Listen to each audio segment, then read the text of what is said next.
Hello everyone, welcome to my channel study की 98। आज की इस क्लास में हम डिस्कस करेंगे बिहार फायरमैन, जिसमें कि हम टॉप 30 प्रश्न डिस्कस करेंगे, जो कि आपका जीके जीएस का होगा। पीडीएफ वीडियो के डिस्क्रिप्शन में आपको टेलीग्राम का लिंक डाला हुआ है, तो वहाँ जाकर के पीडीएफ ले सकते हैं, जिसमें कि हम कवर करेंगे आज जीके जीएस को। चलिए आज की इस क्लास को शुरू करते हैं और चीज़ों को समझते हैं। पहला प्रश्न यार आप सभी के सामने आपको एक नंबर भी पूछा जा रहा है, दी सोशल कॉन्ट्रैक्ट नामक पुस्तक के लेखक कौन है, आपको यहाँ पर बताना। तो बताइए कि दी सोशल कॉन्ट्रैक्ट नामक पुस्तक के लेखक कौन है। तो इसकी अगर हम बात करें तो आपको ऑप्शन नंबर यहाँ पर होगा बी करेक्ट हो जाएगा, रूसो।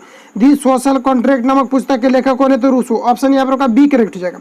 इसके अलावा अगर हम बात करें तो एनिमिली जो है कौन सा पुस्तक, तो एनिमिली जो पुस्तक है ये भी किसके द्वारा लिखा गया, तो ये आपके रूसो के द्वारा लिखा गया। इसके अलावा अगर हम बात करें कि दी सोशल कॉन्ट्रैक्ट नामक जो पुस्तक लिखा गया था, ये कब इसको प्रकाशित किया गया था, तो ये 1762 में किया गया था, जो कि रूसो के द्वारा प्रकाशित किया गया था।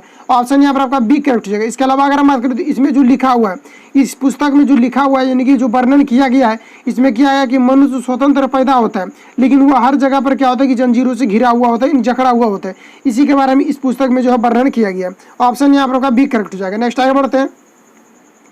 नेक्स्ट टाइम आपको 2 नंबर पूछा जा रहा है कि वियतनाम युद्ध की समाप्ति किस अमेरिकी राष्ट्रपति के समय में हुई थी। बताइए कि वियतनाम युद्ध की समाप्ति किस अमेरिकी राष्ट्रपति के समय में हुई थी, ये आपको यहाँ पर पूछा जा रहा है। तो इसकी अगर हम बात करें तो ये निक्सन के समय में हुआ था। किसके समय में, तो ये अमेरिकी राष्ट्रपति निक्सन के समय में हुआ था वियतनाम युद्ध की समाप्ति। ऑप्शन यहाँ पर होगा बी राइट हो जाएगा। नेक्स्ट आगे बढ़ते हैं। नेक्स्ट यहाँ पर आपको 3 नंबर पूछा जा रहा है, गोत्र शब्द का प्रयोग सर्वप्रथम कहाँ हुआ था। बताइए कि गोत्र शब्द का प्रयोग जो हुआ था ये सर्वप्रथम किस क्षेत्र में हुआ था, कहाँ पर हुआ था, ये आपको यहाँ पर पूछा जा रहा है। तो सर्वप्रथम जो हुआ था ये आपका ऋग्वेद में हुआ था। कहाँ पर, ये आपके ऋग्वेद में हुआ था। ऑप्शन यहाँ पर होगा बी करेक्ट है। इसके अलावा अगर हम बात करें कि गोत्र जो मूल रूप से माने जाते हैं, 7 गोत्र माने जाते हैं। कितने माने जाते हैं, ये आपके 7 गोत्र माने जाते हैं, जो कि यहाँ पर आपके सामने है। कैसव है, वरिष्ठ है, भृगु है, भारद्वाज है, अत्रि है, और आपका हो जाएगा विश्वामित्र हो जाएगा, जो कि गोत्र के अंतर्गत आते हैं। ऑप्शन यहाँ पर होगा बी करेक्ट हो जाएगा कि गोत्र शब्द का जो पहला जो प्रयोग हुआ था कहाँ पर हुआ था, तो ये ऑप्शन नंबर बी हो जाएगा करेक्ट, ऋग्वेद में हुआ था। नेक्स्ट आगे बढ़ते हैं। नेक्स्ट टाइम आपको 4 नंबर पूछा जा रहा है त्रिपिटक क्या। तो बताइए त्रिपिटक क्या, ये आपको यहाँ पर पूछा जाता है। त्रिपिटक की अगर हम बात करें तो ऑप्शन ए में यहाँ पर आपको दिया हुआ सामाजिक समानता का सिद्धांत। ऑप्शन बी दिया हुआ जैन धर्म के दार्शनिक सिद्धांत। ऑप्शन सी में दिया हुआ तीर्थंकरों का जीवन चरित्र। ऑप्शन यहाँ पर आपको डी में दिया हुआ बौद्ध साहित्य। तो बताइए इसके लिए आपका करेक्ट आंसर क्या होगा, तो करेक्ट आंसर ये हो जाएगा ऑप्शन नंबर यहाँ पर आपका डी, क्योंकि बौद्ध साहित्य जो है त्रिपिटक क्या है, ये एक प्रकार का आपका बौद्ध साहित्य है। ऑप्शन यहाँ पर आपका डी करेक्ट। इसमें क्या है कि महात्मा बुद्ध के ज्ञान की जो प्राप्ति हुआ था, उसी समय से लेकर के जितना भी प्रवचन किए गए थे सभी का संग्रहण किसमें है, तो ये आपका त्रिपिटक में, यानी उसी का नाम दे दिया गया है त्रिपिटक, जो कि किससे संबंधित है, ये आपका बौद्ध साहित्य से संबंधित। तो ऑप्शन यहाँ पर आपका डी राइट हो जाएगा। नेक्स्ट आगे बढ़ते हैं। नेक्स्ट यहाँ पर आपको 5 नंबर में पूछा जा रहा है सारनाथ स्तंभ का निर्माण कराया था। तो बताइए कि सारनाथ स्तंभ का निर्माण ये किसके द्वारा कराया गया था, ये आपको यहाँ पर पूछा जा रहा है। तो ये अशोक के द्वारा कराया गया था। किसके द्वारा, अशोक के द्वारा। ऑप्शन यहाँ पर आपका बी राइट हो जाएगा। नेक्स्ट आगे बढ़ते हैं। नेक्स्ट यहाँ पर आपको 6 नंबर में पूछा जा रहा है कि भारत का पहला समाचार पत्र कौन था। बताइए कि भारत का पहला समाचार पत्र कौन था, ये आपको यहाँ पर पूछा। ये बिहार पुलिस में पूछा था, फॉरेस्टर में पूछा था, और बिहार फायरमैन में ये भले नहीं पूछा था, लेकिन ये पूछा जा सकता है, क्योंकि ये प्रीवियस ईयर है, क्योंकि सभी का सिलेबस जो ये काफ़ी जो है क्या है कि काफ़ी नहीं बल्कि ये पूरी सिलेबस जो ये पूरा क्या है, ये सभी का सिलेबस मिलता है, जिसके कारण आपको पूरा प्रीवियस ईयर को लगा देना है। यहाँ पर जो आपसे 6 नंबर पूछा है कि भारत का पहला समाचार पत्र कौन सा था, ये आपको यहाँ पर पूछा है। तो बताइए कौन सा था, तो ये आपका द बंगाल गजट था। ठीक है, तो ऑप्शन यहाँ पर आपका ए राइट है। अगर हम बात करें ये कब प्रकाशित किया गया था, तो ये 1780 में प्रकाशित किया गया था द बंगाल गजट। ठीक है, ऑप्शन यहाँ पर आपका ए करेक्ट हो जाएगा, जो कि भारत का सबसे पहला समाचार पत्र था। तो ऑप्शन ए राइट है। नेक्स्ट आगे बढ़ते हैं। नेक्स्ट यहाँ पर आपको 7 नंबर में पूछा है कोलकाता के सुप्रसिद्ध प्रेसिडेंस कॉलेज पूर्व हिंदू कॉलेज की स्थापना किसने की थी, ये आपको यहाँ पर पूछा जा रहा है। तो बताइए कि कलकत्ता के सुप्रसिद्ध प्रेसिडेंसी कॉलेज हिंदू कॉलेज की स्थापना किसके द्वारा किया गया था, ये आपको यहाँ पर पूछा जा रहा है। तो ये राजा राम मोहन राय के द्वारा किया गया था। तो ऑप्शन यहाँ पर आपका बी करेक्ट है। इसके अलावा अगर हम बात करें कि ये कब किया गया था, तो ये 1817 में किया गया था राजा राम मोहन राय के द्वारा। ऑप्शन यहाँ पर आपका बी करेक्ट हो जाएगा। नेक्स्ट आगे बढ़ते हैं। नेक्स्ट यहाँ पर आपको पूछा जा रहा है 8 नंबर में कि निम्नलिखित में से किसे भारतीय अशांति के जनक के रूप में जाना जाता है, ये आपको यहाँ पर पूछा जाता है। तो बताइए कि भारतीय अशांति के जनक के रूप में किसे जाना जाता है। Option A Mahatma Gandhi, option B Bankim Chandra Chatterjee, option C Lokmanya Tilak, option D Dadabhai Naoroji. तो बताइए इसके लिए आपका करेक्ट आंसर क्या हो जाएगा कि अशांति के जनक के रूप में, भारतीय अशांति जनक के रूप में किसको माना जाता है, ये आपको यहाँ पर पूछा है। तो ये आपके लोकमान्य तिलक को माना जाता है। ऑप्शन यहाँ पर आपका सी करेक्ट हो जाएगा। ठीक है, नेक्स्ट आगे बढ़ते हैं। नेक्स्ट यहाँ पर आपको 9 नंबर में पूछा जा रहा है भारतीय राष्ट्रीय कांग्रेस के किस अधिवेशन में बाल गंगाधर तिलक ने अभिव्यक्ति किया था स्वराज मेरा जन्मसिद्ध अधिकार है और मैं इसे लेकर रहूंगा, ये जो है किस अधिवेशन में कहा था, ये आपको यहाँ पर पूछा जा रहा है। तो ये जो कहा गया था आपका ऑप्शन ए में दिया हुआ बनारस अधिवेशन में, चूंकि ये कहा गया था आपका लखनऊ अधिवेशन में किया गया था, तो ऑप्शन यहाँ पर करेक्ट हो जाएगा। ऑप्शन यहाँ पर आपको बी में दिया हुआ कलकत्ता अधिवेशन 1906, ये भी आपका यहाँ पर गलत हो जाएगा। ऑप्शन सी में दिया सूरत अधिवेशन 1907, ये भी आपका यहाँ पर गलत हो जाएगा, क्योंकि ऐसा जो कहा गया था ये बाल गंगाधर तिलक के द्वारा कहा गया था कि स्वराज मेरा जन्मसिद्ध अधिकार है और मैं इसे लेकर के रहूंगा। तो ये किसके द्वारा, तो ये बाल गंगाधर तिलक के द्वारा कहा गया था। और ये जो कहाँ पर कहा गया था, तो यह कहा गया था लखनऊ अधिवेशन में कहा गया था। कब कहा गया था, तो 1916 में ये कहा गया था। तो ऑप्शन यहाँ पर आपका डी राइट हो जाएगा। ठीक है, नेक्स्ट आगे बढ़ते हैं।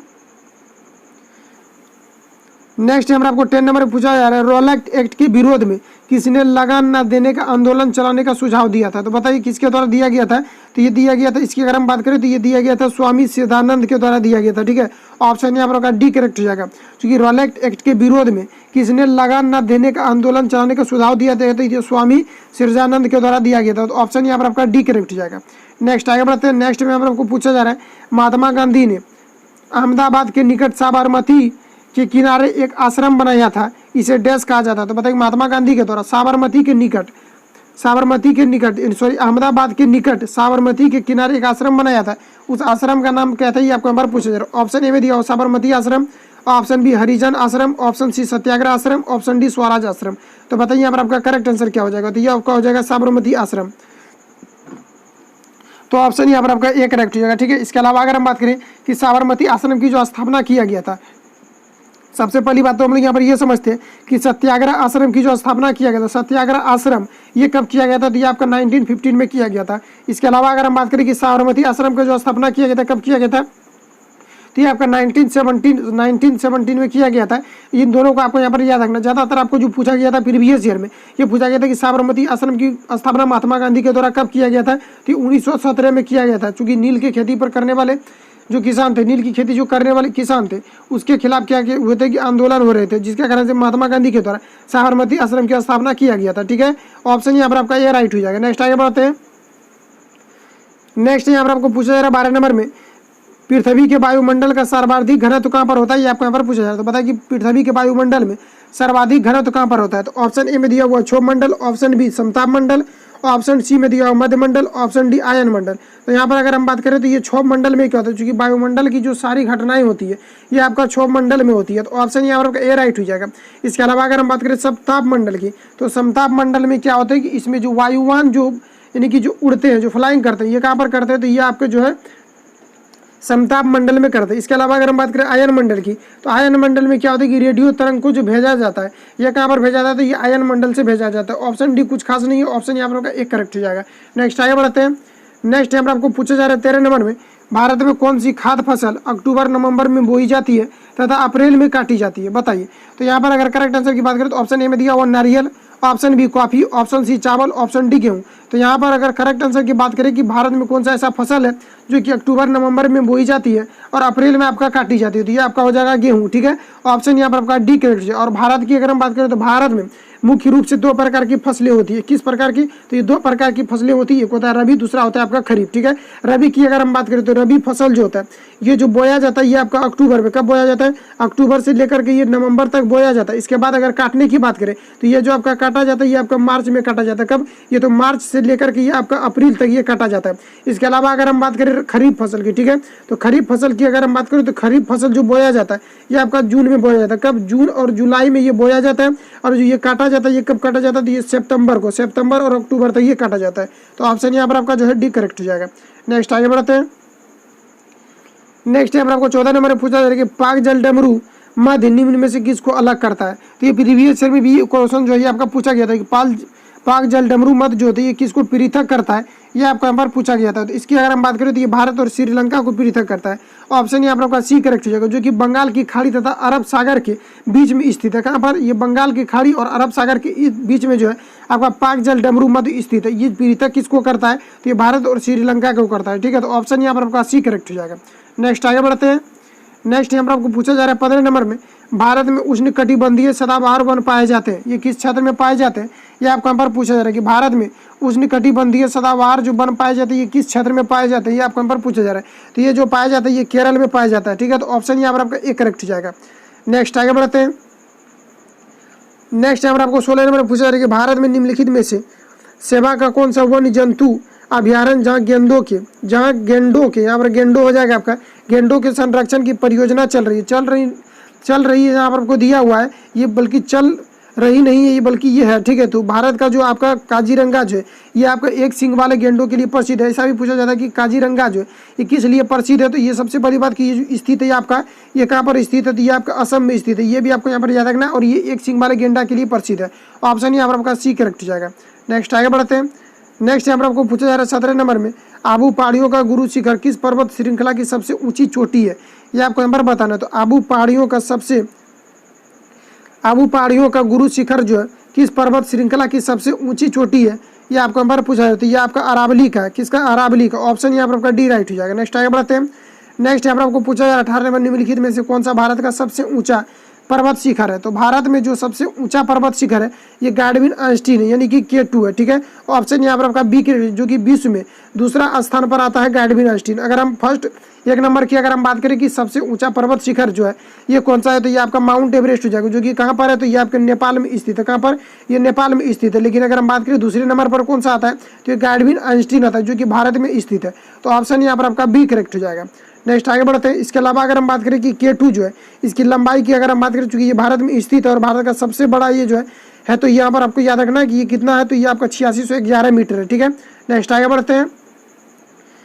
नेक्स्ट में यहाँ पर आपको पूछा जाएगा 19 नंबर में, तांबा अयस्क के लिए विख्यात खैतरी निम्नलिखित में से किस राज्य में स्थित है। तो बताइए तांबा अयस्क के लिए विख्यात जो खैतरी जो क्षेत्र है ये किस राज्य में अवस्थित है, ये आपको यहाँ पर पूछा जा रहा है। तो ये कहाँ पर है, ऑप्शन ए में दिया Himachal Pradesh, option B Assam, option C Rajasthan, option D Karnataka. तो यहाँ पर करेक्ट आंसर हो जाएगा आपका राजस्थान, क्योंकि राजस्थान में तांबा के अयस्क के लिए जो ये खैतरी जो स्थान है ये कहाँ पर है, तो आपके राजस्थान में स्थित है। ऑप्शन यहाँ पर आपका सी करेक्ट। इसके अलावा अगर हम बात करें तो राजस्थान के कैपिटल जयपुर में हवा महल स्थित है। थार रेगिस्तान कहाँ पर है, तो ये भी आपका राजस्थान में, इतने फैक्ट को यहाँ से याद रखना है। ऑप्शन यहाँ पर आपका सी राइट हो जाएगा। नेक्स्ट आगे बढ़ते हैं। नेक्स्ट यहाँ पर आपको पूछा रहा है 20 नंबर में, बिली अभिप्राय क्या है। तो बताइए बिहार पुलिस में प्रीवियस ईयर में पूछा गया था 2019 के शिफ्ट में। अगर आपने एग्जाम दिया होगा तो ये प्रश्न आपको मिला होगा कि बिली का अभिप्राय क्या है, ये आपको यहाँ पर पूछा जाता है। ये ऑस्ट्रेलिया के निकट उष्णकटिबंधीय चक्रवात है जिसको हम लोग बिली कहते हैं। तो ऑप्शन यहाँ पर आपका ए राइट हो जाएगा। नेक्स्ट आगे बढ़ते हैं। नेक्स्ट में यहाँ पर आपको पूछा है 21 नंबर में, अधिकेंद्र शब्द निम्नलिखित में से किससे संबंधित है।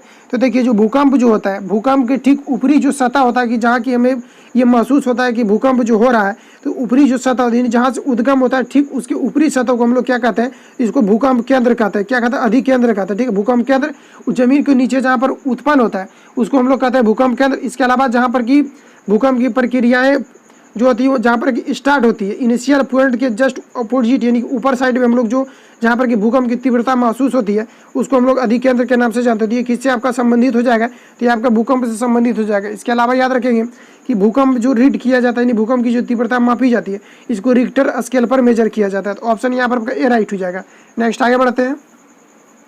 नेक्स्ट यहाँ पर आपको 22 नंबर में पूछा जा रहा है, किसी क्षेत्र में भूमिगत जल स्तर गिरने का कारण क्या हो सकता है, ये आपको यहाँ पर बताना है। तो किसी भी क्षेत्र में भूमिगत जल जो होता है कि यानी कि लेवल, जो पानी का जो लेवल होता है ये गिरने का कारण क्या है, ये आपको यहाँ पर पूछा जा रहा है। तो ऑप्शन ए में दिया जनसंख्या में वृद्धि, तो ये आपका यहाँ पर सही हो जाए, क्योंकि जनसंख्या में वृद्धि से होने से क्या होता है कि पानी की आवश्यकता बढ़ जाती है, जिसके कारण से लेवल नीचे जा सकता है। तो ऑप्शन यहाँ पर आपका एक करेक्ट हो जाएगा। ऑप्शन बी में दिया हुआ है वहाँ नलकूपों से अधिक सिंचाई का निष्कासन होना, तो ये भी आपका सही हो जाएगा। क्योंकि क्या होता है कि जब नलकूपों से अगर ये पूछा जाता है, एक चीज़ यहाँ पर आपको याद रखना इस क्वेश्चन से रिलेटेड कि यूपी में क्या होता है, ये पूछा गया था कि नलकूप से जो सिंचाई किया जाता है ये अधिकतम कहाँ पर किया जाता है, तो ये उत्तर प्रदेश में किया जाता है, ठीक है। और यहाँ पर जो पूछा जा रहा है कि नलकूपों से अधिक सिंचाई का निष्कासन होना, तो इससे भी क्या होता है कि जो जल का जो स्तर होता है ये आपका नीचे गिर जाता है। ऑप्शन यहाँ पर आपको बी में दिया हो वृक्षों की अधिक कटाई तथा वर्षा कम होना। तो वृक्षों की जब कटाई वहाँ पर अधिकतर हो जाएगा तो वहाँ पर क्या होगा कि वाष्प जो बनता है, सबसे पहली बात कि यहाँ पर जो वाष्प जो बनता है ये पेड़ पौधे के द्वारा बनता है, जो कि आसमान में चले जाते हैं, यानी कि बादल का स्तर का निर्माण करता है। उसके बाद पुनः वो क्या होता है कि वर्षा के रूप में वो क्या होता है कि परिवर्तित हो जाता है। तो पेड़ पौधा का भी वर्षा के लिए होना जो है ये आवश्यकता होती है। अगर पेड़ पौधा नहीं होगा तो जो जल का जो लेवल ये क्या होगा ये नीचे गिर जाएगा। तो इस प्रकार से यहाँ पर आपका ऑप्शन नंबर डी करेक्ट हो जाएगा कि इनमें से सभी आपका जो है ये सही हो जाएगा कि जल स्तर जो गिरने का जो कारण है क्या हो सकता है, तो ये आपका इनमें से सभी हो जाएगा। तो ऑप्शन यहाँ पर आपका डी राइट हो जाएगा। नेक्स्ट आगे बढ़ते हैं। नेक्स्ट यहाँ पर आपको पूछा जा रहा है 23 नंबर में, 1976 के 42वें संविधान संशोधन द्वारा भारतीय संविधान की प्रस्तावना में कौन से नए शब्द जोड़े गए थे, ये आपको यहाँ पर पूछा जा रहा है। तो ऑप्शन ए में दिया धर्मनिरपेक्ष, तो ये भी आपका जो जोड़ा गया था ये 1976 में जो आपका 42वां संविधान संशोधन हुआ था, तो ये जोड़ा गया था। ऑप्शन बी समाजवादी, ये भी जोड़ा गया था। अखंडता भी जोड़ा गया था। इसमें से आपका सभी हो जाएगा, ऑप्शन यहाँ पर आपका डी करेक्ट हो जाएगा। नेक्स्ट आगे बढ़ते हैं। नेक्स्ट यहाँ पर आपको पूछा जा रहा है 24 नंबर में कि बिहार में पंचायती राज संस्थाएं, तो पता है कि बिहार में पंचायती राज जो संस्थाएं हैं ये कैसा संस्थाएं, ये आपको यहाँ पर पूछा जाता है। इसके बारे में मैंने पहले भी बताया था कि ये त्रिस्तरीय राज्य व्यवस्थाएं हैं। भारत में जो पंचायती राज संस्था है ये किस प्रकार का है, तो ये त्रिस्तरीय, तो ऑप्शन यहाँ पर आपका सी करेक्ट होगा। और एक पंचायत का जो गठन किया जाता है ये 7,000 कितना पर, ये 7,000 जनसंख्या पर एक पंचायत का गठन किया जाता है। तो ऑप्शन यहाँ पर आपका सी राइट हो जाएगा। नेक्स्ट आगे बढ़ते हैं। नेक्स्ट यहाँ पर आपको 25 नंबर पूछा जा रहा है कि विधानमंडल का सदस्य रहे बिना कोई व्यक्ति कितने दिनों तक मंत्री पद पर आसीन रह सकता है, ये आपको यहाँ पर पूछा जा रहा है। तो ये जो है 6 महीना तक रह सकता है। कितने महीना तक? 6 महीना तक। विधानमंडल का सदस्य रहे बिना कोई व्यक्ति कितने दिनों तक मंत्री पद पर आसीन रह सकता है, तो ये आपके 6 मंथ तक रह सकता है। तो ऑप्शन यहाँ पर आपका सी करेक्ट हो जाएगा। बस इतना ही प्रश्न आज लेकर के आए थे। मिलेंगे नेक्स्ट वीडियो में। अगर चैनल पर पहली बार है तो चैनल को सब्सक्राइब करके बेल आइकन को प्रेस कर लेना, क्योंकि जब भी मैं वीडियो अपलोड करूँगा तो आप तक नोटिफिकेशन जाएगा और आप आसानी वीडियो